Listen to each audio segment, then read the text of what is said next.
இது ஒரு ரூம் கேட்குறதுக்கு கூட திருநங்கைகள்ன்றோன்னா கொஞ்சம் எல்லாருமே பயப்படினேன், கொடுக்குறதுக்கு கூட பயப்படினேன். 17 வயசுல நான் கணக்கு பிரச்சனையை சந்தித்தேன். கூடுதலாக தமிழ் சமூகம் ரொம்ப மோசம் என்று சொல்கிறத விட இப்போ நாங்கள் ஒரு பண்பாடு கலாச்சாரம் ஒரு கட்டுக்கோப்பு இப்படி தான் வாழ வேண்டும் என்று சொல்லி இருக்கிற சமூகம் தானே தமிழ் சமூகம். அப்போ நீங்களும் அதைத்தான் செய்ய போறீங்களேன்னு சொன்னால் அறம் அங்கே இருக்குது. அப்படி என்று சொன்னால் இவ்வளோ வலி வேதனை அவர்கள் அனுபவிப்பார்கள் என்று சொல்லி அறிஞ்சிருக்கிற ஒரு ஏஞ்சலால் ஏன் அந்த உணர்வுகளை கட்டுப்படுத்த முடியாமல் போனது? அவையின் புள்ளிய காணும் வரைக்கும் புலதறியாது. இப்போது யாழ்ப்பாணத்தில் ஏனைய இடங்களில் இருந்து வந்து தங்கி இருக்கிறவர்கள் தங்களுடைய வாழ்வாதாரத்துக்காக என்ன செய்து கொண்டிருக்கிறார்கள்? எனக்கு நடந்தால் கூட நான் இதை யார்கிட்ட சொல்லுவேன் என்று பேக்ரவுண்ட் கூட இல்லாத ஆட்களுக்கு வெளியில் சொல்லாமல் எனக்கு என்னமே எவ்வளவு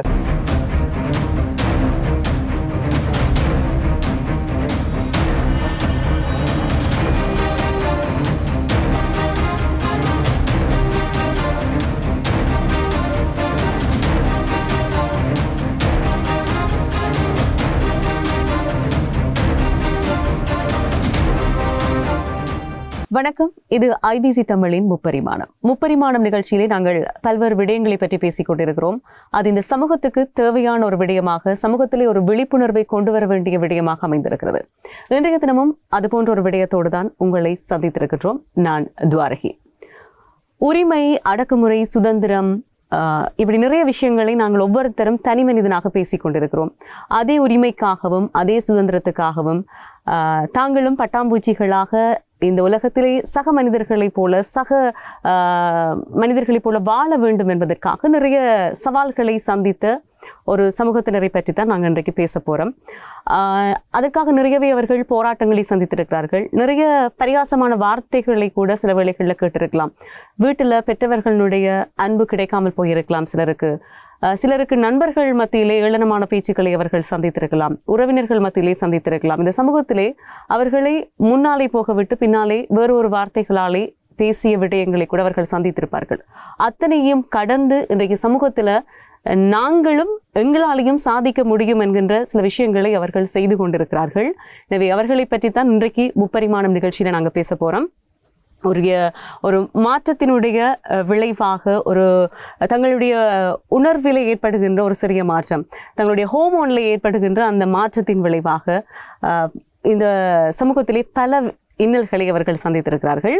திருநங்கை சமூகத்தினரை பற்றித்தான் இன்றைக்கு நாங்கள் எங்களுடைய முப்பரிமாணம் நிகழ்ச்சியில பேச போகிறோம். எங்களோடு இன்றைய முப்பரிமாணம் நிகழ்ச்சியிலே இணைந்திருக்கிறார்கள் ஏஞ்சல் வந்திருக்கிறார். வணக்கம் ஏஞ்சல். அதே போன்று எங்களோடு ஜெயவாணி இணைந்திருக்கிறார். வணக்கம். இதிலே திருநங்கை சமூகத்திலிருந்து நாங்கள் ஏஞ்சலை கூட்டிக் கொண்டு வந்திருக்கிறோம். அதே போன்று அவர்களோடு நெருங்கி பழங்கி இந்த சமூகத்திலே அவர்களுக்காக சில விடயங்களை செய்து கொண்டிருக்கிறார் ஜெயவாணி. இன்றைக்கு நாங்கள் பல விடயங்களை பேச போகிறோம். இப்போ ஏஞ்சல் என்றால் யார் என்பது நிறைய பேருக்கு தெரியாமல் இருக்கும். நான் சில விஷயங்களை தேடி பார்க்கிற நேரத்தில் ஏஞ்சல் பல விஷயங்களை செய்திருக்கிறீர்கள். இந்த சமூகத்தில் ஏஞ்சல் என்று சொன்னால் ஓரளவுக்கு இப்போ எல்லாருக்குமே தெரியுமான்னு நினைக்கிறேன். உங்களை பற்றின ஒரு சிறிய அறிமுகம் ஏஞ்சல். என் பேர் ஏஞ்சல் குயின்டஸ். நான் குறிப்பாக திருநர்கள் சமூகங்கள் தொடர்பாக வேலை செய்து கொண்டிருக்கிறேன். அதே நேரத்தில் ஜஃப்னா டிரான்ஸ்ஜெண்டர் நெட்வொர்க்கில் ஃபவுண்டர் டிரெக்டர். இது 2019 இருந்து இப்போ 5 வருஷம் பூர்த்தியாகி 6வது வருஷத்தில் நடத்தி கொண்டிருக்கிறோம். ஸோ குறிப்பாக எங்களோட வேலை எங்களை போல சமூகத்தில் இருக்கிறவங்க சமூகத்தோடு எப்படி இணைந்து பயணிக்கிறது அல்லது சமூகத்தில் எத்தனையோ தடைகள் இருக்குது. ஸோ அதை கடந்து நாங்களாக வாழணும், அதுக்கான சமூக தளத்தை உருவாக்கணும். ஸோ அது தொடர்பாக வேலை செய்கிறது தான் எங்களோட வேலையாக இருக்குது. குறிப்பாக யாழ்ப்பாண சமூகம் சரியான இறுக்கமான சமூகமாக இருந்து கொண்டிருக்குது. என்ன போருக்கு பின்னால் இருந்து வர சமூகமாக இருக்கிறோம். ஸோ கணக்க சவால்கள் எனக்கே நடந்திருக்கு. ஸோ அந்த விதத்தில் இனிவார சமூகத்தினர்கள் அப்படியான சவால்களை சந்திக்கக்கூடாது. ஸோ அதுக்கு என்னால் என்ன செய்யலுமோ அதை செய்வோம் என்று தான் இதில் பயணித்து கொண்டிருக்கிறோம். அதோடு நாங்கள் LGBTIQ சமூகங்கள் அவர்கள் நபர்களுடன் சேர்ந்து அவர்களுக்கான பயணங்களுக்கும் உரிமையை தொடர்பாக வேலை செய்து கொண்டிருக்கிறோம். ஏஞ்சல், நீங்கள் ஆரம்பத்தில் உங்களுடைய குடும்பத்தோடு இணைந்து சாதாரணமாக பயணித்து கொண்டிருக்கிற நேரத்தில் உங்களுக்குள்ள ஒரு மாற்றத்தை உணர்ந்திருப்பீர்கள். நான் இப்போது பெண்ணாக என்னை உணர்கிறேன் என்ற ஒரு தருணம் உங்களுக்குள்ள வந்திருக்கு. அது எப்போ உணர்ந்தீர்கள்? அதுக்கு பிறகு உங்களுடைய குடும்பத்தில் இந்த மாதிரியான பிரச்சனைகளை சந்தித்திருந்தீர்கள்? ஸோ எனக்கு 8 வயசில் தெரியும், ஆனால் நான் அதை சொல்லலை. ஃப்ரெண்ட்ஸ் கொஞ்சம் சேர்க்கலுக்கு தெரியும். ஸோ நான் சொன்னது எப்படின்னா O level எடுத்த பிறகு தான் நான் நான் படிப்பு எனக்கு முக்கியம், இந்த சமூகத்தில் படிப்பு இல்லாமல் வெளியில் போனால் அவ்வளவு கஷ்டம் இருக்குமென்றதை என் ஃப்ரெண்ட்ஸ் ஆக்கள் சொல்லியிருக்கணும். என்னை போல் தேடலுடைய என்னை போல நண்பர்கள் இருக்கணும், அவர்களோட தான் நான் நெருங்கி பழகுவேன். ஸோ அப்போக்கில் நான் ஒரு நாள் ஸ்கூலில் நான் அப்போ ஹாஸ்பிட்டல் ஹார்மோன் தெரப்பி எல்லாம் போய் கொண்டிருக்கேன். நான் என் ஃப்ரெண்ட்ஸுக்கு ஷேர் பண்ணினேன். ஸோ நான் இப்படி நான் கேர்ளாக மாற போகிறேன். ஸோ எனக்கு இனித்தான் என்ற தேடல் என்ற லைஃப் நோக்கி போய்கொண்டிருக்கேன்னு சொன்னதில். ஸோ ஸ்கூலில் தான் ஃப்ரெண்ட்ஸ் ஆக்கள் என்னென்னு தெரியல பிரின்சிபலுக்கு சொல்லி அது ஸ்கூலில் பெரிய பிரச்சனையாகி அதுக்கு பிறகு தான் பேரண்ட்ஸுக்கே தெரியும் கூப்பிட்டு இப்படி மாறினம் இது பிள்ளை எங்களுக்கு சமூகத்துக்கு இல்லை. கணக்க பிரச்சனை ஐ திங்க் ஒரு 17 வயசில் நான் கணக்கு பிரச்சனையை சந்தித்தேன். ஸோ கணக்கு நிராகரிப்பு, சமூக ஏற்புடைமை இல்லை, ஸ்கூலில் ஒரு பிரச்சனைகள், வீட்டில் சமூகத்தில். ஸோ அப்போ படிக்கிற பிள்ளையா எனக்கு அப்போ படிப்பு ஒரு முக்கியமாக இருந்தது. என்ன எப்படியாச்சும் மேல் எக்ஸாம் எழுதினா ஏதாவது ஒரு வேலை இருந்தாலும் கிடைக்கும் செய்யலாம்ன்ட்டு. ஸோ அப்போ கணக்க சவாலை தாண்டி அந்த சூழல் இருந்தது. அப்போ நான் சந்தோஷமாக சொல்லலை, அது நானாக சொல்லலை, சொல்ல வைத்தாங்க பள்ளிக்கத்தால் நடந்தது. ஸோ அது நானாக சொல்லவில்லை. இப்போ உங்களோட வீட்டில் எப்படி அதை ஏற்றுக்கொண்டாங்க? இப்போ பள்ளிக்கூடத்தில் உங்களுக்கான எதிர்ப்புகள் வந்தது. நீங்கள் படித்த பாடசாலை கலவன் பாடசாலையா தனியாக ஆண்கள்? கலவன் பாடசாலை. கலவன் பாடசாலை என்னும் போது அங்கே எப்படி உங்களுக்கான சவால்கள் இருந்திருக்கும்ன்றது எங்களுக்கு ஒரு சின்ன கற்பனையில் அது விளங்குது. நீங்கள் எப்படியான பிரச்சனைகளை சந்தித்திருப்பீர்கள்ன்றது. ஒரு பாடசாலை சமூகம் அன்றைக்கு உங்களை சரியாக வழிப்படுத்தி இருந்தால் ஒருவேளை இன்னும் ஏஞ்சல் ஒரு நல்ல நிலைமைக்கு வந்திருக்கலாமோன்ற ஒரு எண்ணம் எனக்குள்ளே இருக்குது. இப்போ வீட்டில் எப்படி அதை ஏற்றுக்கொண்டார்கள்? இல்லை ஆரம்பத்தில் அதுக்கான எதிர்ப்புகள் எப்படி இருந்தது? அதுலேருந்து எப்படி நீங்கள் வெளி வந்தீங்க? ஸோ அப்போ சொல்லியிருக்க எங்களோட அம்மா எங்களோட அப்பாட்ட சொல்லல. ஏண்டா தெரியும் தானே அப்பா என்றாலே ஒரு பயம் இருக்கும். ஸோ அப்போ எங்களோட அம்மா கொஞ்ச நாள் ஹேண்டில் பண்ணவா அதை. ஸோ அம்மா தான் என்னோட சேர்ந்து அம்மாவும் கஷ்டப்பட்டான்னு தான் நினைக்கிறேன். ஏண்டா அப்போக்கில் அம்மா சொல்லல அப்பாட்ட. அதுக்கு பிறகு கொஞ்ச நாளுக்கு பிறகு சொன்ன உடனே ஒரே பிரச்சனை தொடங்கிட்டு வீட்டிலையும். ஸோ அப்பையும் என்னோட அம்மா தனியாக ஹாஸ்பிட்டல் வர்றது என்ன, வெளியில் போகிறது என்ன, அது எல்லாமே தனியாக சொல்லாமல் ஹேண்டில் பண்ணியிருந்தேன். கஷ்டமாக ஏற்றுக்கொள்ளல தானே. ஏண்டா வீட்டை ஏற்றுக்கொண்டாலும் வெளியாக்கள் அல்லது உறவினர்கள் சொல்கிற விஷயங்களால் வீட்டில் அது மைண்ட் மாற தொடங்கும். ஸோ சரியான கஷ்டப்பட்டேன். ஸோ நிராகரிப்புன்றது எனக்கு அப்போ கணக்கு இருந்தது. வீட்டில் சமூகம், சூழல், ஃப்ரெண்ட்ஸ் யாருமே இருக்காது. ஸோ குறிப்பிட்ட என்ன போல நண்பர்கள் மாத்திரம்தான் எனக்கு அப்போ ஒரு இதாக இருந்தது. ஸோ அப்படி ஒரு சூழலில் தான் இருந்து போராடினேன். நான் எனக்காண்டி நான் போராடி கொண்டிருந்தேன். நான் எப்படியான போராட்டங்கள் ஏஞ்சல் செய்தீர்கள்? எனக்கு படிக்கல கிளாஸுக்கு காசு தரது. ஸோ அதில் தான் எனக்கு தேவையான விஷயங்களை நான் வேண்டிக் கொள்கிறேன். அதுக்கு பிறகு நான் அதே வேண்டாமல் விட்டுட்டேன். ஸோ அப்போ வேறு யாரும் ஹெல்ப் பண்ணுறது, இங்கே அம்மா வீட்டை பிரச்சனை வந்து அம்மா வீட்டை போகிறது, அம்மா வீட்டை பிரச்சனை வந்து அம்மா வீட்டை வர்றது, அப்படி இருந்து. ஸோ அதுக்கு பிறகு A-level எக்ஸாம் எழுதின பிறகு நான் இங்கே இருக்கக்கூடாது, மூவ் பண்ணி போகணும்னு சொல்லி கொழும்பை நோக்கி போனேன். ஸோ அதுக்கு பிறகு தான் ரிசல்ட்ஸ் வந்த பிறகு ஸோ நான் ஃபஸ்ட் டைம் எழுதிக்கல இந்த நேம் எல்லாம் சேஞ்ச் பண்ணல. ஸோ திருப்பி நான் இந்த நேம் சேஞ்ச் பண்ணி ஏஞ்சலாக நான் எக்ஸாம் எழுதணுமெண்டு. ஸோ செகண்ட் சே எழுதுறதுக்காண்டி நான் ப்ரைவேட்டாக எக்ஸாம் எழுதுறதுக்கு திருப்பி நான் வந்தேன். ஸோ அப்படி போய் வந்ததில் திருப்பி யோசிச்சேன். ஸோ நான் இங்கே தான் இருக்கணும், என்ன போல சமூகத்தினர்கள் இங்கே இருக்கணும். ஸோ அவங்களுக்கான எதிர்காலத்துக்கு நான் என்ன செய்ய போகிறேன்னா எந்த ஸ்கூல்ல எல்லாம் சொல்லுவீனா நீ லீடர்ஷிப்பாக வரையலாது, ஹெட் ப்ரைவேட் தர மாட்டேன் அப்படின்லாம் சொல்லி கணக்க நிராகரிப்பு, எனக்கு தலைமைத்துவம் இல்லை. ஸோ இன்றைக்கு நான் ப்ரௌடாக சொல்கிறேன், நான் ஒரு லீடராக தலைவராக கணக்க இடத்துல இருந்திருக்கிறேன், நிற்கிறேன்னு சொல்லி நான் ஒரு பெருமையோட சொல்கிறேன். அதுக்கு ஏஞ்சல் என்கின்ற ஒரு நபர் மட்டும்தான் காரணம்? எஸ், நானும் என்னோட சமூகம் தான் எனக்கு காரணம் என்று நினைக்கிறேன். ஏண்டா நான் அன்றைக்கு யோசிக்காட்டிக்கு இன்றைக்கு இந்தளவுக்கு தூரத்துக்கு சில விஷயங்கள் செய்திருக்க முடியாது. நானும் செல்ஃபிஸாக எங்களோட அன்றைக்கு நடந்த பிரச்சனையும் ஒரு காரணம் என்று நினைக்கிறேன். நிராகரிப்பும் எந்த அளவுக்கு என்னை கொண்டு வரதுக்கு ஒரு காரணமாக இருக்கும் என்று நான் நம்புகிறேன். என்ன சொன்னால் அன்றைக்கு என் ஸ்கூல் வீடு எல்லா மூமெண்ட் சொல்லியிருந்தேன், நான் ஒரு ஆளாக தனியாக என் லைஃப்பை பார்த்து கொண்டு போய்கொண்டே இருந்திருப்பேன். ஸோ இப்படி இந்த சமூகங்களுக்காண்டி என்ன போல இருக்கிறவர்களுக்காண்டி வேலை செய்கிறதுக்கான வாய்ப்பு எனக்கு கிடைக்காது. ஸோ அவ்வளவு நிராகரிப்பும் இன்றைக்கு நானாக இருக்கிறேன் என்று காட்டுறதுக்கு ஒரு உதாரணமாக இருக்குன்னு நான் நம்புகிறேன். நிச்சயமா நிராகரிக்கப்பட்ட இடங்கள்ல ஏற்றுக்கொள்ளப்படுவதுதான் அந்த தன்னம்பிக்கையினுடைய வெளிப்பாடு. அது ஏஞ்சல் செய்து காட்டியிருக்கிறீர்கள். அப்போ உங்களை மாதிரியாக இருக்கிற உங்களுடைய நண்பர்கள் இந்த திருநங்கை சமூகத்தில் இருக்கின்றவர்கள் யாழ்ப்பாணத்திலே அதிகமாக இருக்கிறார்களா? அவர்கள் எப்படியான பிரச்சனைகளை சந்தித்துக் கொண்டிருக்கிறார்கள்? இப்போ ஏஞ்சல் மாதிரி வீட்டை விட்டு வெளியிலே போயிருந்தவர்கள் இப்போ அப்படியான சூழலில் வாழ்ந்து கொண்டிருக்கின்றவர்கள் யாழ்ப்பாணத்தில் இருக்கணுமா? அதிகமாக இருக்கணும். யாழ்ப்பாணத்தில் இருக்கிறாங்க எல்லாத்த இடங்கள்லையும் இருக்கும். ஆனால் எங்களோட சமூகம் ஒன்று வரையறுக்கப்பட்டிருக்கு. ஆனண்டா இப்படி தான் இருக்கணும், பெண்ணண்டா இப்படி இருக்கணும் என்ற ஒரு வரையறை அல்லது எங்களோட கலாச்சாரம் அப்படியான விடயங்களால் தங்கள் வெளிப்படுத்தாமல் கணக்கு பேர் தங்களுக்குள்ளேயே புதைக்கப்பட்டு வாழ்ந்து கொண்டிருக்கிற நபர்கள் தான் அதிகமாக இருந்து கொண்டிருக்கும். ஸோ ஒரு ஃப்ரீடம் இருந்தால் அவங்களுக்கும் வெளியே வந்து கணக்கு பேர் வருவாங்கன்னு நம்புகிறேன். இப்போ வெளியே வந்திருக்கிறவங்களும் கணக்க சவால்கள் சந்திக்கணும். குறிப்பாக அடிப்படை மனித உரிமைகள் ஆகட்டுக்கும் கல்வி, பொருளாதாரம், வேலைவாய்ப்பு, சுகாதாரம் போன்ற பல பிரச்சனைகளை சந்திக்க, அதே நேரத்தில் அடிப்படையாக ஒரு மனிதாபிமான பிரச்சனைகள் என்று சொன்னால் ஒரு இடங்களில் பொது இடங்களில் நடக்க குறிப்பாக பேருந்து அல்லது பொது சேவைகளை பெற்றுக்கொள்ளல, வைத்தியசாலையோ அல்லது அவங்களுக்கான சேவைகள் அரசு சேவைகளை பெற்றுக்கொள்ளல கணக்கு சவால்களை சந்திக்கிறது. அதாவது குறிப்பாக அந்த கேலி கிண்டல்கள். ஸோ ஒரு இடத்துல போய்க்கலாம் எனக்கு சரியான ரெஸ்பான்சிபிலிட்டி இல்லாட்டிக்கு நான் அந்த இடத்துல திருப்பி போகிறதுக்கு யோசிப்பேன். ஸோ அதே போல் தான் அல்லது படிக்கிற சூழல்லையோ பள்ளிக்கத்திலையோ என்னோட சக படிக்கிற நண்பர்கள் என்னை ஏற்றுக்கொள்ளாத போதே திரும்பி அந்ததுக்கான போகிறதுக்கு ஒரு கஷ்டம் யோசிப்போம். ஸோ அது சாதாரணமாக எல்லாருக்குமே இருக்கிறது. குறிப்பாக அதே போல் இந்த டிரான்ஸ்ஜெண்டர் ஆக்களுக்கு அதிகமாக இருக்கிறதால ஸோ அது கொஞ்சம் எங்களோட சேவைகள் எங்களை இதுகளை பெற்றுக்கொள்வதுக்கோ அல்லது தன்னம்பிக்கையை உடைக்கிற விஷயமா இருக்கும் ஒரு ஆள்கிட்ட பார்வை என்பது. ஸோ அது அதிகமாக எங்களோட சமூகங்களுக்கு கேலி கிண்டல்கள் அதிகமாக இருந்து கொண்டிருக்கும். ஸோ அதையெல்லாம் கடந்து கணக்கு பேர் இன்றைக்கு முன்னுக்கு வந்திருக்கணும் என்றதில் நாங்கள் பெருமைப்படுறோம்.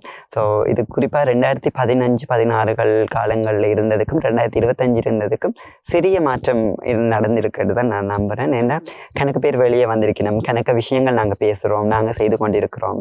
சரி, நாங்கள் இப்போ பேசுவோம் ஜெயவாணிகிட்ட. நீங்கள் நிறைய விஷயங்கள் இப்போ திருநங்கை சமூகத்தினரோடு இணைந்து நிறைய விஷயங்கள் செய்து கொண்டிருக்கிறீர்கள். அவர்களோடு இணைந்து பயணித்து கொண்டிருக்கிற ஒருவராக நிறைய நண்பர்கள் உங்களுக்கு இருப்பார்கள். அவர்களுடைய மனநிலை எப்படி இருக்கிறது? இவங்க சொன்ன மாதிரி தான் நிறைய பேர் நிறைய விஷயங்களை என்ன விஷயமா பண்ண போனாலும் ஒரு கொஞ்சம் யோசிப்பாங்க. இவங்க அக்செப்ட் பண்ணுவாங்களா, எங்களை ஏற்றுக்கொள்ளுவாங்களா? இப்போ ஒரு வீடாக இருந்தாலும் சரி, ஒரு வீட்டுக்கு சரி வீட்டை இருந்து வெளியில் வரையினோம், வெளியில் வந்தால் ஒரு வீட்டை போய் இருக்கிறதுக்கு ஒரு ரூம் கேட்குறதுக்கு கூட திருநங்கைகள்ன்றோன்னா கொஞ்சம் எல்லாருமே பயப்படினோம், கொடுக்குறதுக்கு கூட பயப்படினோம் இல்லையா? நிறைய விஷயம் அப்படி ஒரு விஷயம் நடக்குது. அப்போ எல்லா இடத்துலையுமே அவைக்கு ஒரு நிறைய விஷயம் நடக்கிறதுனால நான் என்னால் முடிஞ்ச ஒரு ஹெல்ப்ஸ் நான் பண்ணிட்டு இருக்கேன். என்னால் முடிந்த எப்படியான உதவிகள் அவங்க இப்போ நான் இருக்கிற வீட்லேயே அப்படி ஒரு வாடகைக்கு இருக்கிறதோ இன்னொன்னாலும் நான் என்னால் முடிஞ்ச அந்த ஒரு அவங்களுக்கு ஒரு சப்போர்ட்டிங் ஒன்று கொடுப்பேன். எல்லா நேரங்களிலும் அப்படி ஒரு விஷயம் எல்லா இடத்துலையும் எல்லாரும் அந்த கொடுப்பாங்களான்றது வந்து நம்பிக்கை இல்லை. ஏன் அப்படி ஒரு நம்பிக்கை ஈனம் வருகிறது அவர்கள் மேலே? ஏன் அப்படி இருக்கணும்? அவங்க வந்து ஆணாக இருந்து பெண்ணாக மாறப்பட்டோன்னா அது ஒரு கழிச்ச சமூகம் என்று தான் நம்ம யோசிக்கிறாங்க. அது ஒரு பிள்ளையான விஷயமா, பிள்ளையான விஷயம், இதெல்லாம் கூடாது. ஏன் கடவுள் தந்த ஒரு விஷயத்தை ஏன் மாத்துறீங்க என்ன? ஆனா அவங்களுக்குள்ள இருக்கிற உணர்வை வந்து அவங்க யோசிக்கல. இப்போ ஆணா இருந்தாலும் சரி, பெண்ணா இருந்தாலும் இப்போ ஒரு திருநம்பியும் இருக்கிறாங்க. இப்போ அவங்களோட மனசுக்குள்ள என்ன அவங்க தோன்ற விஷயம் ஒன்று இருக்கு இல்லையா? இப்போ அதை வந்து வெளிப்படையாக அவங்க ஒரு விஷயம் சென்றாங்க. அப்போ அதை வந்து நாங்கள் அக்செப்ட் பண்ணணும். ஒவ்வொருத்தருக்கும் ஒருவன் இப்போ நிறைய கேட்டகரி, இப்போ திருநம்பி மட்டுமில்லை, நிறைய கேட்டகரியில் ஆக்கள் இருக்கிறாங்க. இப்போ நிறைய பேர் வந்து தங்களை வெளிப்படுத்திட்டு வர்றாங்க. முந்தியெல்லாம் அந்த தங்களை வெளிப்படுத்துறதுக்கு வெக்கப்பட்டு கொண்டு இருந்தது. இப்போ இந்த காலகட்டத்தில் 2025 அப்படி இல்லை. நாங்கள் யாரு, நான் இப்படித்தான், என்னால் இப்படித்தான் நான் வாழுவேன், இப்படித்தான் இருப்பேன் என்ற ஒரு டிசைட் பண்ணிட்டே வாழ்கிறாங்க. அதை வரவேற்க வேண்டிய விஷயம். இப்போ இந்த உணர்வு ரீதியான மாற்றம்னு சொல்றோம் தானே. இப்போ நான் சில பேருடைய கருத்துக்களை, இப்போ ஒரு திருநங்கை சமூகத்தில் இருக்கிற ஒரு ஆளோட விஷயத்தை ஒரு ஆள் பேசுதுன்னு சொன்னா, அவர்கள் போட்டிருக்கிற அந்த கீழே இருக்கிற கருத்துக்கள் பின்னூட்டங்களை பார்க்குற நேரத்தில் ஏன் இந்த உணர்வுகளை ஏன் இவர்கள் கட்டுப்படுத்த தெரியாதவர்களா இருக்கணும், ஏன் கட்டுப்படுத்த முடியாத அந்த கேள்விகள் எல்லாம் முன்வைக்கப்படுது. அதுக்கு உங்களுடைய பதில் என்னவா இருக்கு? என்னன்னு சொன்னால் இதெல்லாமே வந்தது குறிப்பாக தென்னிந்திய சினிமாக்களினூடாக தானே. என்ன சொன்னால் ஆரம்பத்தில் தென்னிந்திய சினிமாக்கள் எல்லாமே திருநரண்டா ஒரு குறிப்பிட்ட இதுக்குள்ள தான் காட்டினோம். ஸோ அது குறிப்பாக கேலியும் கிண்டலாகவும் அல்லது அவங்கள ஒரு பாத்திரமாக சித்தரிக்கிறதாகவும் காட்டும். ஸோ அந்த திரைப்படங்களில் நாங்கள் இங்கே பார்த்த உடனே ஸோ டிரான்ஸ்ஜெண்டர்ஸ் என்றாலே இவங்கள் இப்படித்தான் என்ற ஒரு முற்கருத்திடத்தை வச்சு தான் பழகினோம். ஸோ என்னை பொறுத்தளவுக்கு எந்த உணர்வை வெளிப்படுத்துறது, எந்த உரிமை, எந்த சுதந்திரம், எனக்கான தெரிவு என்றது நான் தான் யோசிக்க வேணும். ஸோ இதை என்ன முறையில் யோசிக்க கூடாதுன்றதை நான் நினைக்கிறேன். ஸோ உங்களுக்கும் சில விஷயங்கள் இருக்கும், அதை நீங்கள் செல்ஃபாக முன்னுக்கு கொண்டு வரைக்கல, அதுக்கு பல தடைகள் வரும். ஸோ அதெல்லாம் மீறி இந்த சமூகத்தில் எத்தனையோ தடைகளை மீறித்தான் நான் இன்றைக்கு நானாக என்னுடைய லைஃப்பை போட்டிருக்கேன். ஸோ அதே நேரம் 5 விரலும் ஒரே மாதிரி இருக்க முடியாது. சில இடங்களில் பிள்ளைகள் தவறுகள் இருக்கலாம். ஆனாலும் அவங்களோட பாதையில் அவங்க போகிறதுக்கான ஒரு பாதை இருந்தால் கண்டிப்பாக அவங்க எங்கேயோ அவங்களோட லைஃப்பை வாழக்கூடுமென்றதான் என்னோட கருத்து. நான் நினைக்கிறேன் அவர்களுக்கு தேவையான கல்வியோ இல்லை வாழ்வாதாரத்தையோ நாங்கள் சிதைக்காம, கேலி கிண்டல் செய்யாம, படிக்க போயினமா படிக்கட்டும், ஒரு இடத்துக்கு வேலைக்கு போயினமா போகட்டும் என்று சொல்லி நாங்கள் எல்லாரையும் ஒரு மனித இனம் என்றதை யோசிச்சாலே, அப்படி பார்த்துட்டா நினைக்கிறேன் அவர்கள் தடம் மாறி போக மாட்டினோம். நாங்கள் இந்த சமூகம் தான் அதுக்கு ஒரு காரணமாக இருக்குன்னு நினைக்கிறேன். நாங்கள் இன்றைக்கி நிறைய தென்னிந்திய பக்கம் அல்லது இந்தியாவினுடைய பல இடங்களில் பார்த்தா இந்த திருநங்கை சமூகத்தினர் இன்றைக்கி நிறைய நல்ல நல்ல நிலைமைகள் இருக்கணும். அதே மாதிரி அந்த சமூகத்தில் இருக்கிறவையே சில வேலைகள் செய்து அதன் மூலமாக நீங்கள் ஏற்கனவே சொன்ன மாதிரி அவர்கள் பற்றின ஒரு பிம்பம் பிழையான பிம்பமாக இருக்கிறது. இன்றைக்கு யாழ்ப்பாணத்தில் இருக்கிறவர்களுடைய மனநிலை எப்படி இருக்கிறது? இப்போ நீங்கள் ஒரு யாழ்ப்பாணத்தை சேர்ந்த ஒருவராக ஒரு திருநங்கை சமூகம் பற்றி இந்த யாழ்ப்பாணத்தவர்களுடைய மனநிலை எப்படி இருக்கு? ஸோ அது பெரிய ஒரு கேள்விதான். என்னென்னு சொன்னால் எங்களோட சமூகம் சரியான இறுக்கமான சமூகம். ஒரு பெண்ணாக நான் வீட்டுக்கு ஆரம்பத்தில் எனக்கு தலைமுடியை வெட்ட சொன்னாங்க வீட்டில். ஸோ இப்போ தலைமுடி வெட்டணுமெண்டா நான் வீட்டுக்கு கேட்கணும், ஏன் வெட்டினின்னு கேட்குற அளவுக்கு மாறி இருக்கேன்டா. ஸோ எந்த தலைமுடி நான் வெட்டுறதுக்கு கூட இது கேட்க வேண்டியது இதில் இருக்கிறேன்னா எங்களோட அம்மா சரியான இது. ஸோ அப்படி ஒரு சமூகம் தான் இது. சரியான இறுக்கமான கட்டமைப்பு உடைய சமூகம். ஒரு 6 மணிக்கு பிறகு பெண்கள் வெளியில போகக்கூடாதுன்னு சொல்ற சமூகத்துல அந்த காலத்துல பெண்கள் வெளியில போக மாட்டாங்க. 6 மணிக்கு பிறகு எங்கேயுமே விட மாட்டாங்க. பசங்கள்னா போய் வரலாம்.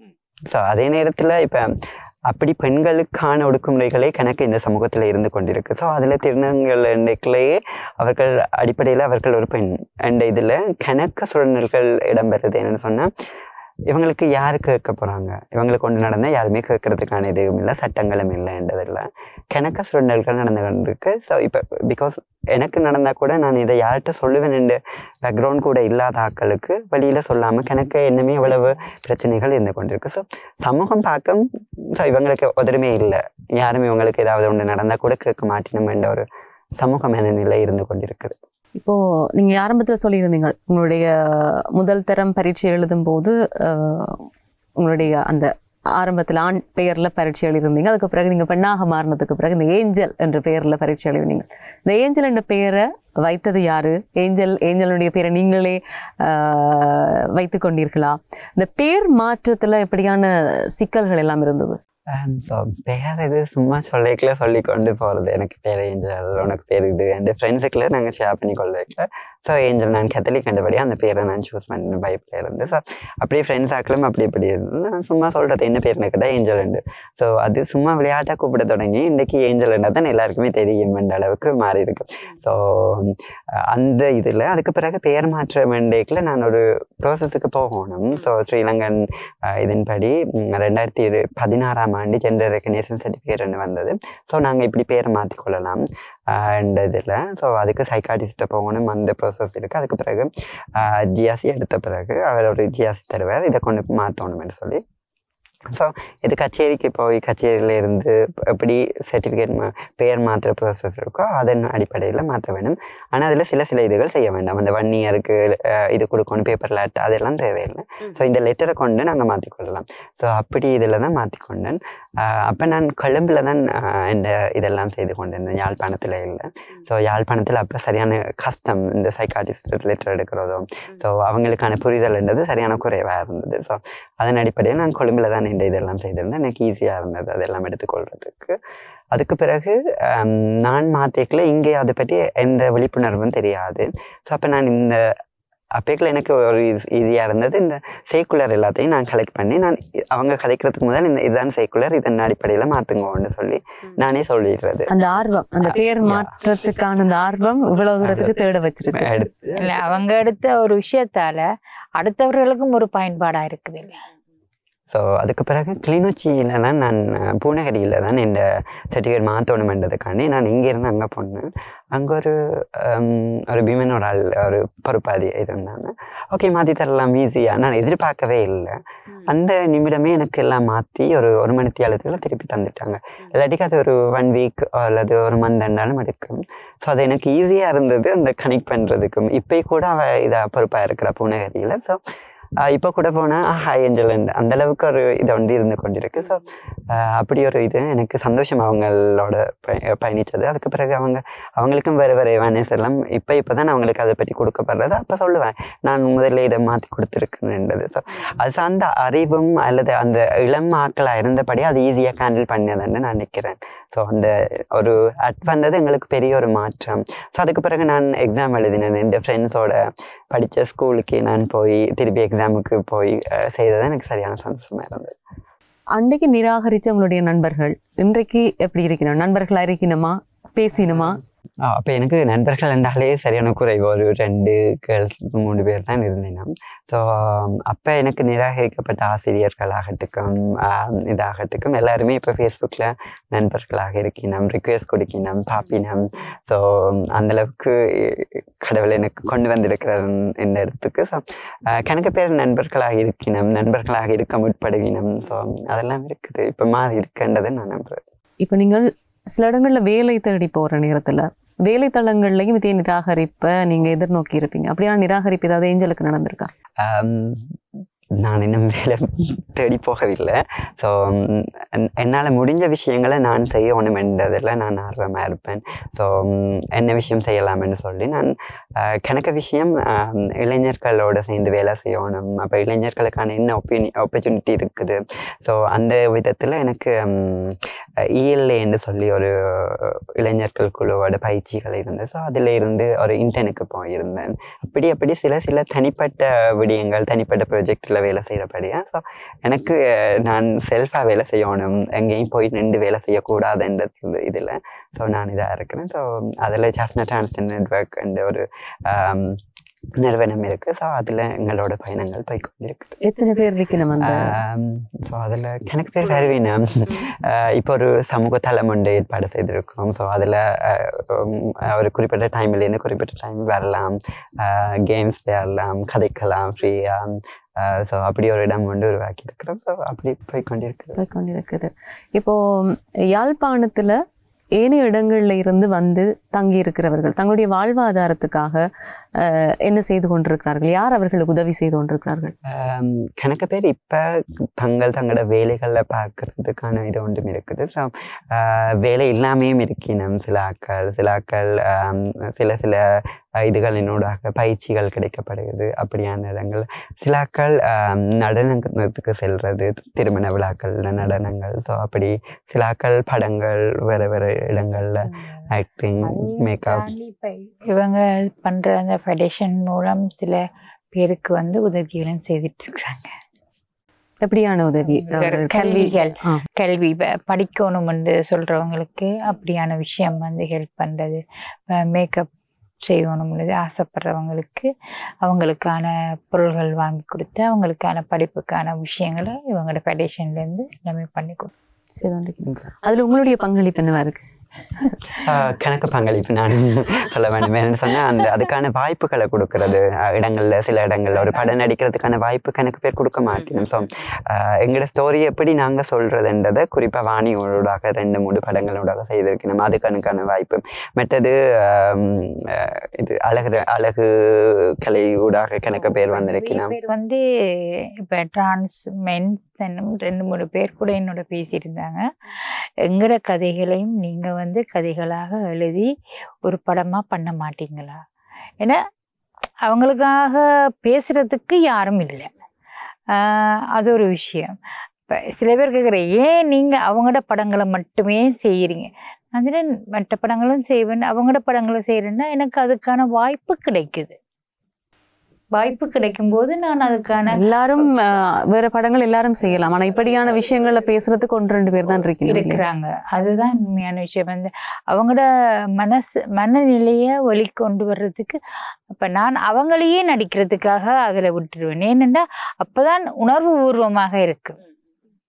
அந்த வாய்ப்புகள் கிடைக்கப்படுறது கணக்கு பேருக்கு. ஸோ அது என்னென்ன சொன்னால், கிடைக்காத வாய்ப்பு ஒரு சின்ன வாய்ப்பு கிடைத்தாலும் அது ஒரு பெரிய ஒரு இதாக இருக்கும். ஸோ அப்படி கணக்கு பேருக்கு கணக்கு வாய்ப்புகள் வாணியூடாக. மற்றது வேறு ஆக்களின் ஊடாக ஏதாவது கிடைச்சா நாங்கள் அவங்கள கனெக்ட் பண்ணி விடுறது. இப்போ ஒரு ஆளுக்கு தையல் இன்ட்ரெஸ்ட்னா தையல் ஆக்களோட, ஸோ குறிப்பாக இந்த அக்காவுக்கு தையல் இது இருக்குது. ஸோ அப்போ அவங்களோட கனெக்ட் பண்ணி விடுறது.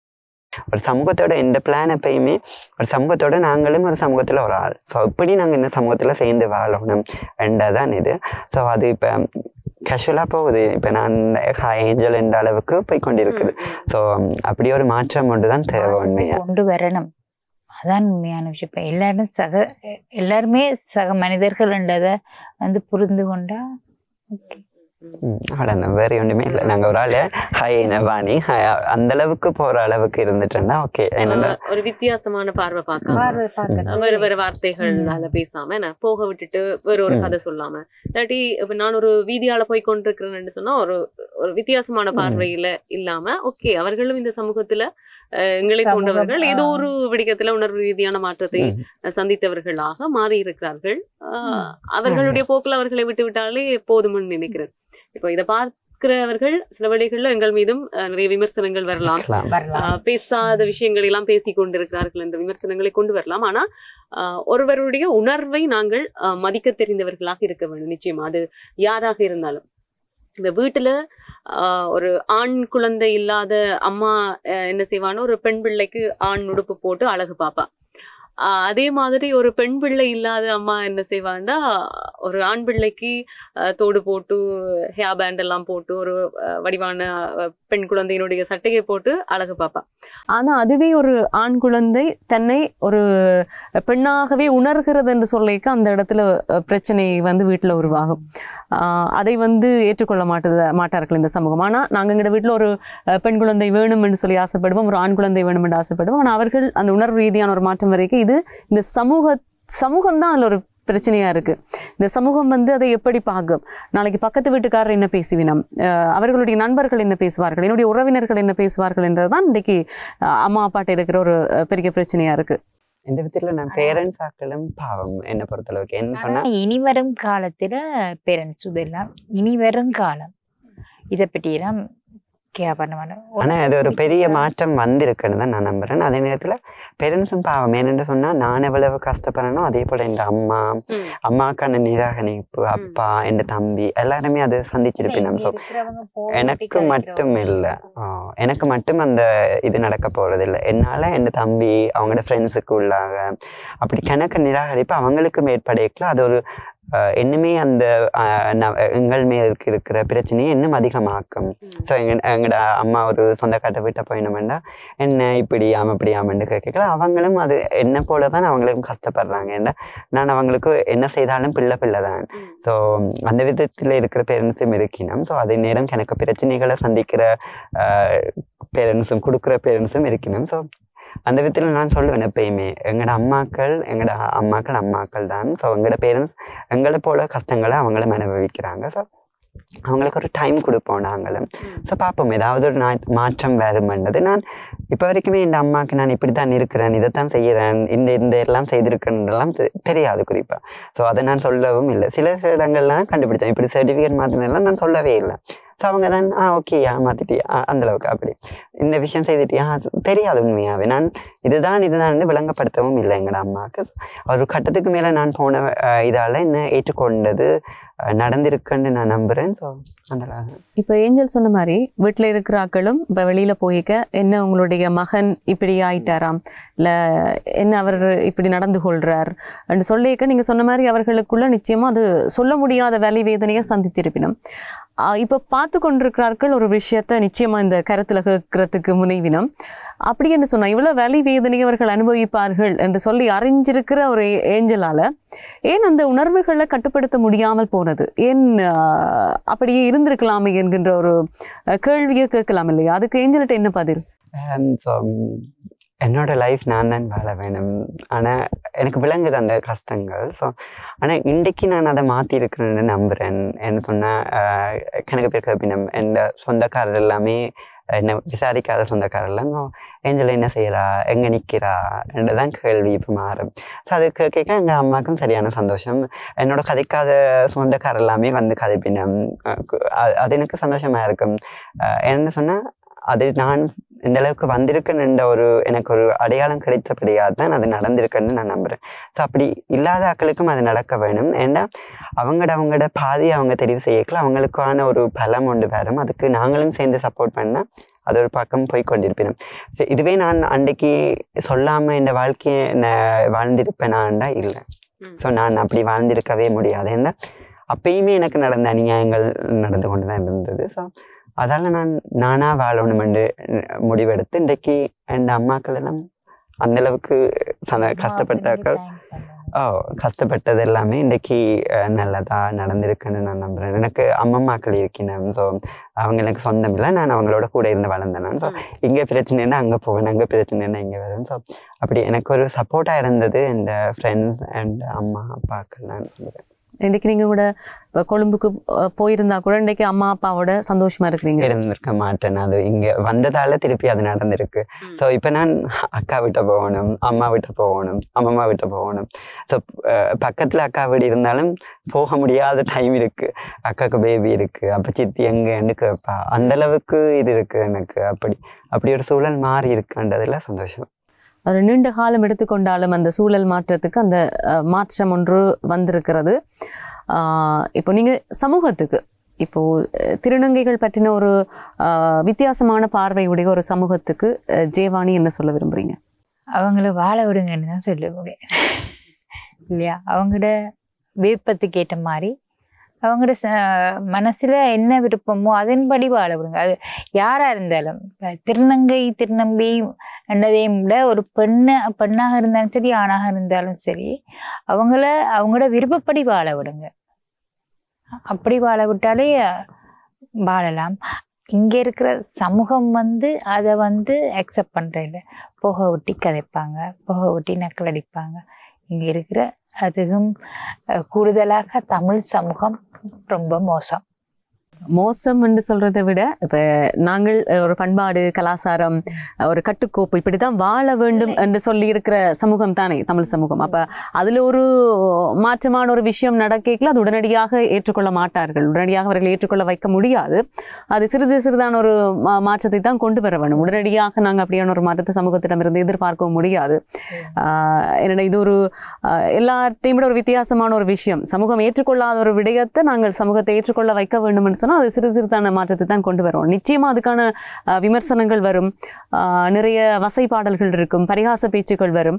ஆனால் உடனடியாக அந்த மாற்றத்தை ஏற்படுத்த முடியாது. இப்போ 8 வயசுல 8ஆம் ஆண்டா 8 வயதுல ஏற்பட்ட அந்த உணர்வு ரீதியான மாற்றத்தை வெளியில சொல்றதுக்கு ஏஞ்சலுக்கு 17 வயது வரைக்கும் காலம் எடுத்திருக்கின்ற இந்த சமூகம் காலாகாலமாக இப்படித்தான் ஆண் பெண் என்ற ஒரு சமூகமா வாழ்ந்தது.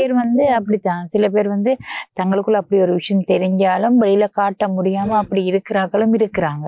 அது ஒரு சமூக கற்பிதங்கள் எங்களுக்கான அடக்குமுறைகள் எந்த அளவுக்கு இருக்குமென்ற ஒரு பயமே எங்களுக்கு இவ்வளவு இது பண்ணிருக்கும் என்றது.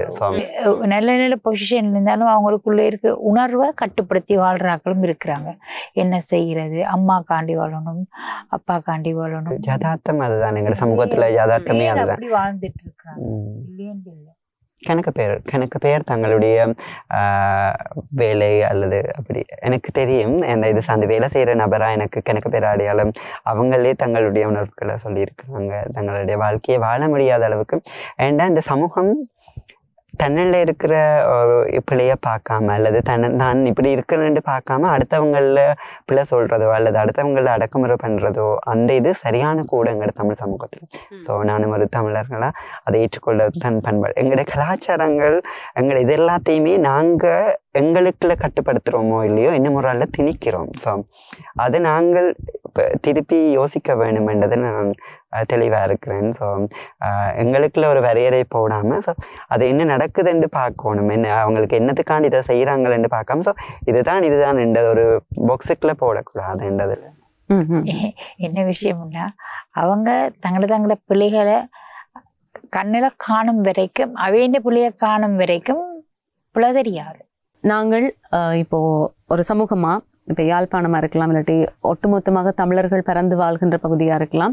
இப்போ கலாச்சார ரீதியாக பண்பாட்டு ரீதியாக நாங்கள் இப்படித்தான் என்று சொல்லி வாழ பழகியவர்கள் உடனடியாக சில மாற்றங்களை நிச்சயமாக வீட்டில் அம்மா அப்பாவே சில விஷயத்தை ஏற்றுக்கொள்ள மாட்டேன். அப்போ சமூகத்தை ஏற்றுக்கொள்ள வைக்கிறதுன்றது சிரமமான விஷயம்தான். ஆனால் நான் என்னை நிரூபித்து விட்டா, இப்போ ஏஞ்சல் மாதிரி இந்த சமூகத்தில் சில விஷயத்தை நான் செய்ய ஆரம்பிச்சுட்டா என்னுடைய நிலையை இந்த சமூகத்துக்கு புரிய வைத்து விட்டார். இப்போ இது உணர்வு ரீதியான ஒரு விஷயம், இது ஒரு ஹோமோன் மாற்றத்தால் வர ஒரு விஷயம். இதுக்காக நான் எவ்வளவோ முயற்சிகளை செய்கிறேன், இந்த உணர்வை அடக்கிறதுக்கு நான் நிறைய முயற்சித்தும் அது இயலாத பட்சத்தில் தான் நான் என்னை வெளிப்படுத்த வேண்டிய ஒரு விடயம் இருக்கிறது. என்னுடைய வீட்டை எதிர்க்க வேண்டிய ஒரு விடயம், சமூகத்தை எதிர்க்க வேண்டிய ஒரு தேவை ஒன்று. அவர்கள் தங்களை எவ்வளவோ உள்ளுக்குள்ள கட்டுப்படுத்த வேண்டும் என்று யோசிச்சும் சில விஷயங்கள் செய்ய முடியாமல் தான் இது உருவாகிறதுன்றதை இந்த சமூகம் புரிந்து கொள்றதுக்கு காலம் எடுக்கும். அந்த காலம் எடுக்கின்ற நேரத்தில் இப்போ ஏஞ்சலுடைய அம்மா அப்பா ஏற்றுக்கொண்ட மாதிரி நாளைக்கு இன்னும் ஒருவரை இந்த சமூகமும் ஏஞ்சல் மாதிரியான இன்னொரு அப்பா அம்மாவும் ஏற்றுக்கொள்ளலாம். அதுக்கு நாங்கள் கொஞ்சம் காத்திருக்க வேணும்னு நினைக்கிறேன். ஏன்னா இன்றைக்கு நிறைய விஷயங்கள் நடந்து கொண்டிருக்கிறது, நிறைய விமர்சனங்களையும் இந்த சமூகத்தினர் சந்தித்து கொண்டிருக்கிறார்கள். இவங்க நிகழ்ச்சியை நிறைவு செய்கிற நேரத்தில் இந்த ஊடகம் சார்ந்த விடயங்கள், இந்த ஊடகத்தில் இது பற்றின விடயங்களை பேசுவது இல்லை, ஊடகம் இந்த விடயத்தை கையாள்றது சம்பந்தமாக ஏஞ்சல் என்ன எதிர்பார்க்குறீங்க? ஸோ ஊடகம் தான் ஒரு அடிப்படை ஒரு தளமாக இருக்குது எல்லாருக்கும் எல்லா விஷயங்களையும் கொண்டு போகிறதுக்கு. ஸோ ஊடகங்கள் சும்மா ஒரு தெரியாத விஷயங்களை தங்களுக்கு தெரியாத விஷயங்களை எழுதுறதுல கணக்கு இதாக இருக்குது. ஸோ அதாவது கேலியான கிண்டலான விமர்சனங்களோ இதுகளை வைக்கிறதுக்கு இப்போ குறிப்பாக நாங்கள் அண்மை காலமாக எங்களோட சுயமரியாதை மாதங்கள் அது தொடர்பான நடைகள் எல்லாம் செய்திருந்தோம். ஸோ இது குறிப்பிட்ட காலத்துக்கு முதல்லே எங்களோட ஊடகங்களில் எழுத வசனங்களோ வார்த்தை பிரயோகங்களோ அப்படியெல்லாம் சரியான ஒரு மோசமான சமூக ஊடகங்களை சொல்றீங்களா இல்லாட்டி சமூக ஊடகங்களாகட்டுக்கும் பொது ஊடகங்களாகட்டுக்கும். ஸோ குறிப்பா ஒரு எனக்கு தெரிந்த ஊடகத்துல இருந்த ஏற்பட்ட மாற்றங்கள் நாங்க அண்மை காலங்கமா பார்த்து கொண்டிருக்கோம். ஸோ அவங்க முதலாவது நியூஸ்ல போட்ட விஷயத்துக்கும் இப்ப விடயங்களுக்கும் அந்த மாற்றம் நடைபெற்றிருக்கு. என்னன்னு சொன்னா ஸோ என்னென்ன நடைபெற்றதுன்னா நாங்க அந்த வேலை செய்கிறவர்களோட எங்களுக்கு ஏற்பட்ட உறவுகள் அதன் ஊடாக மாறி இருக்கின்றதை நம்புறோம். ஸோ அப்படியே சில விஷயங்கள் மாற்றம் ஏற்பட வேணும் என்றதை நான் நம்புறேன். ஸோ அந்த விதத்தில் கணக்க சமூக ஊடகங்களாகட்டுக்கும் யூடியூப் ஆகட்டுக்கும். ஸோ அந்த விதத்தில் ஒரு ஏற்கனவே ஒரு சமூகத்தில் இருக்கிறவர்களோட கேலி கிண்டல்கள் அப்படியான இடங்கள் இருக்கேக்கல. ஸோ நீங்களும் அதைத்தான் செய்ய போறீங்களேன்னு சொன்னால் அறம் அங்கே இருக்குது. ஸோ இவர்களை பற்றியதான சில நல்ல விடயங்களை சொல்ல வேண்டியதும் உங்களோட கடமை தான்ன்றதை நான் நினைக்கிறேன். ஸோ அப்படி கணக்கு விஷயம் என்னமே எங்களோட சமூகங்களை பற்றி பேசணும். குறிப்பாக தனியாக திருநர்கள் மட்டும் இல்லாமல் திருநங்கை திருநம்பிகள் மட்டும் இல்லாமல் அதுக்கு அப்பால் பட்டிருக்கிறவர்கள் கணக்கு பேர் இருக்கினம். ஸோ அவங்கள பற்றியும் பேச வேண்டியது எங்களோட சமூக கடமையும் எங்களோட விடயமாக இருக்குன்னு நான் ஒரு வேண்டுகோளாக இருக்கு. நிச்சயமாக நாங்கள் ஒரு சமூகம் சார்ந்த விடயமாக நிறைய விடயங்களை பேசி கொண்டிருக்கிறோம். இந்த சமூகத்திலே ஒரு விழிப்புணர்வை கொண்டு வரக்கூடிய விடயங்களாக சொன்ன மாதிரி இந்த திருநங்கை திருநம்பி சமூகத்தை பற்றின நிறைய விமர்சன கருத்துக்கள் வெளியில இருந்து கொண்டுதான் இருக்கிறது. அவர்கள் சில இடங்கள்ல நடந்து கொள்கின்ற விஷயங்களா இருக்கலாம், விதமா இருக்கலாம், இல்லாட்டி அவர்கள் சில நேரங்கள்ல இப்போ எல்லாருமே ஒரே மாதிரியாக இருக்க போறதில்லை. அவர்கள் இந்த சமூகத்துக்கு கொஞ்சம் பண்பட்டு வர்றதுக்கு நாள் எடுக்கும். அப்படியானவர்கள் கொஞ்சம் விமர்சனத்துக்கு உள்ளாவார்கள், அந்த விமர்சனத்தை சந்திப்பார்கள். அவர்களையும் நீங்க உங்களுடைய குழுவுக்குள்ள கொண்டு வந்து உங்களை போல ஒரு சமூகத்துல ஒரு நல்ல நிலைமைக்கு கொண்டு வந்து விட்டீர்கள் என்று சொன்னா அவர்களும் நல்ல வடிவா பேசிவினோம். அவர்களுடைய அந்த உடை மாற்றமா இருக்கலாம், இல்லாட்டி இன்னொருவரோடு பழகுகின்ற அந்த மாற்றங்களா இருக்கலாம், சரியாக அமையும்னு நினைக்கிறேன். அவர்கள் இப்போ நீங்க எவ்வளவுத்துக்கு ஒரு அமைதியாக ஒரு விஷயத்த பேசி கொண்டிருக்கிறீங்க, இதுவே இன்னொருவர் வந்து அது பண்படாமல் இல்லாட்டி அவருக்கு இருக்கிற அந்த ஒரு விரக்தி நிலையில் ஒருவர் கேட்க நான் போய் அவர்கிட்ட சில கேள்விகளை கேட்க நிச்சயமாக கோபப்படுவார். நிச்சயமா அவருக்குள்ளேயும் ஒரு கோபம், ஒரு விரக்தி மனநிலை இருக்கு. எனவே அவர்களை இந்த சமூகத்துல ஒரு பண்பட்ட மனிதர்களாக மாற்றி அவர்களும் சாதாரணமாக எங்களை போன்ற ஒருவர்கள் என்ற ஒரு நிலைமைக்கு கொண்டு வர்றதுக்கு இந்த சமூகம் ஒத்துழைக்க வேணும். இது என்னுடைய கையிலையோ இந்த சமூகத்தின் கையிலையோ இல்லை இன்னொருவருடைய கையிலையோ இல்லை. அதாவது அந்த ஒரு உணர்வு ரீதியான வெளிப்பாடு என்பதை நிச்சயமாக புரிந்து கொள்ள வேண்டியவர்களாக இருக்கிறோம். அவர்களுக்கும் ஒரு பொறுப்பான விடயம் இருக்கிற ஒரு பொறுப்பு இருக்கிறது இந்த சமூகத்தில். இந்த சமூகத்தில் நான் வாழ்ந்து கொண்டிருக்கேன். இந்த சமூகம் சார்ந்த ஒரு பொறுப்பு இருக்கிறது. அந்த பொறுப்போடு அவர்களும் நடந்து கொள்ள வேண்டும். அதே மாதிரி அவர்களுக்கு ஒரு பாதுகாப்பான அன்பான சூழல் ஒன்று கிடைக்க வேணும். நிச்சயமா அம்மானுடைய ஆதரவு சில பேருக்கு இருக்காது, அப்பாவினுடைய அரவணைப்பு இருக்காது, நண்பர்களுடைய அரவணைப்பு இருக்காது, ஒரு நல்ல விஷயத்தை பேசுறதுக்கு ஆக்கள் இருக்க மாட்டினோம். அவர்களுக்கு இந்த சமூகம் தான் சில கற்பிதங்களை கொண்டு வர வேணும். இந்த சமூகம் தான் அவர்களுக்கான ஆதரவையும் கொடுக்க வேணும். எனவே இந்த சமூகத்தில் ஒரு மாற்றம் நிகழ்ந்து கொண்டிருக்கிறது. அது ஒரு நல்ல மாற்றமா இல்லாவிட்டால் விமர்சனத்துக்குள்ளாகின்ற மாற்றமா என்பதை தாண்டி இப்படி ஒரு சமூகத்தினர் வாழ்ந்து கொண்டிருக்கிறார்கள் எங்கள் மத்தியிலே. அவர்களுக்குள்ளே மனிதம் இருக்கிறது, அவர்களும் மனிதர்கள், அவர்களுக்குள்ளேயும் அன்பு இருக்கிறது, பாசம் இருக்கிறது, நட்பு இருக்கிறது. அவர்களும் எங்களை போன்ற ஒருவர் என்கின்ற ஒரு மனநிலையை இந்த சமூகம் உருவாக்கி கொள்ள வேண்டும், வளர்த்து கொள்ள வேண்டும். ஏஞ்சல், உங்களுடைய நல்ல முயற்சிகள் தொடரட்டும். உங்களை போன்று ஆரம்பத்தில் ஆதரவில்லாமல் இருக்கின்றவர்களுக்கான ஆதரவை தொடர்ந்து கொடுங்கள். நிச்சயமா அவர்களுக்குள்ளே இருக்கிற திறமைகளை வெளியில கொண்டு வாங்குவோம். வேறு வேறு விதத்தில் அவர்கள் வெளியில் போய் வேறு வேறு வேலைகள் செய்து மற்றவர்களுடைய பேச்சுக்களை கேட்காம ஒரு நல்ல சமூகமாக உருவாகிறதுக்கான வாய்ப்பை தொடர்ந்து வழங்குங்கள். நீங்களும் ஜெயவாணி இந்த சமூகத்துக்கு அவர்களோடு இணைந்து நிறைய பணியாற்றி கொண்டிருக்கிறீர்கள். உங்களுடைய பணியும் தொடரட்டும். நன்றி இருவருக்கும். மனிதர்களை மனிதர்களாக மதித்தாலே, சக மனிதர்களை நாங்கள் மனிதர்களாக மதித்தாலே அதுவே பெரிய ஒரு விஷயம். நன்றிகள். உங்களுக்கு வாய்ப்பளித்தமைக்கு இது தொடர்பாக நன்றி. இந்த சமூகத்துல நாங்கள் பேச வேண்டிய இது முக்கியமான ஒரு விஷயமாக இப்போது மாறி இருக்கிறது. ஏனென்றால் இந்த ஜூன் மாதம் அவர்களுடைய மாதமாக இருந்தது. நிறைய விமர்சன கருத்துக்களை நாங்கள் சமூக வலைத்தளங்கள்ல எல்லாம் பார்த்திருந்தோம். இந்த சமூகத்துக்கு இது சார்ந்த ஒரு விழிப்புணர்வு இருக்கிறதா, அல்லது சமூகத்தினுடைய பார்வை எப்படி இருக்கிறது என்ற ஒரு விடயத்தை ஊடகமாக பேச வேண்டிய ஒரு தேவை இருந்தது. எனவே இன்றைக்கு நாங்கள் இந்த முப்பரிமாணம் நிகழ்ச்சியிலே அது சார்ந்து பேசியிருக்கிறோம். பல்வேறு கருத்துக்கள் இருக்கும், ஒவ்வொருத்தருக்கும் ஒவ்வொரு விதமான கருத்துக்கள் இருக்கும். இன்றைக்கு ஏஞ்சலும் ஜெயவாணியும் பேசியதை வைத்துக்கொண்டு சிலருக்கு அந்த மனநிலையிலே சில மாற்றங்கள் வந்திருக்கலாம். இல்லாவிட்டால் இன்றைய நிகழ்ச்சியை நீங்கள் விமர்சிக்கலாம். விமர்சனங்களை வரவேற்கிறோம். என்றால் விமர்சனங்கள் தான் ஒரு நிகழ்ச்சிக்கான உரம், நிகழ்ச்சி அடுத்தடுத்த கட்டத்துக்கு கொண்டு போகிறதுக்கான ஒரு வாய்ப்பு. எனவே நாங்கள் ஒரு நல்ல ஒரு விழிப்புணர்வை ஏற்படுத்த வேண்டும் என்பதற்காக இந்த சமூகத்திலே அவர்களுடைய மனநிலையிலே, இந்த சமூகத்தினுடைய மனநிலையிலே மாற்றம் வர வேண்டும். திருநங்கை திருநம்பி போன்றவர்கள் மனிதர்கள், அவர்களும் மனதிலே இறக்கமுடையவர்கள், அவர்களும் இந்த சமூகத்திலே வாழ பிறந்தவர்கள். எனவே அவர்களும் வாழ வேண்டும், நல்லபடியாக வாழ வேண்டும் என்ற ஒரு விஷயத்தையும் சொல்லிக்கொண்டு இன்றைய முப்பரிமாணம் நிகழ்ச்சியை நிறைவு செய்கின்றோம். வணக்கம்.